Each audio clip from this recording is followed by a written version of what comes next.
زه و دې خویندو ته دا وایم، د دې افغانستان و خویندو ته دا وایم، د نړۍ کافران، ته د نړۍ د کافرانو چې هره یوه د نړۍ د کافرانو خبره مني نه دې مني، د نړۍ د کافرانو د اسلام د مخه کافرانو دغه ښځې داسې استعمالولې لکه حیوانان په دا رنګه استعمالولې. معلومات وکړئ، د دغه څخه د علماو څه معلومات وکړئ. تاسو په خبر یاست په دې خبره چې ژوندۍ ښځې ژوندۍ لوڼې یې پټولې، نور به د دوی سره څه ګزاره کوله؟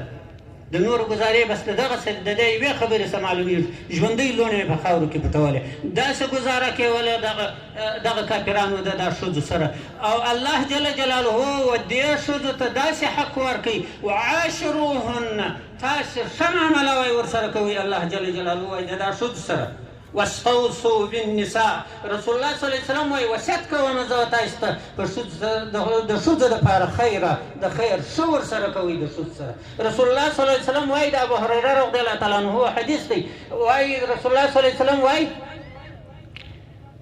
وایي اکمل المؤمنین ایمانا احسنهم خلقا، بهترین هغه کامل د ایمان ازروی ایمان والا خلق هغه دي چې د دوی اخلاق ښه اخلاق وي. او دا یې بیا ویل د رسول الله صلی الله علیه وسلم خیارکم لاهله، چې د خپل اهل سره ښه وي، دا بهترین خلق دي. ګوره د ښځې دپاره څونه رسول الله صلی الله علیه وسلم خبرې دغه وکړه، د ګټې خبره وکړه.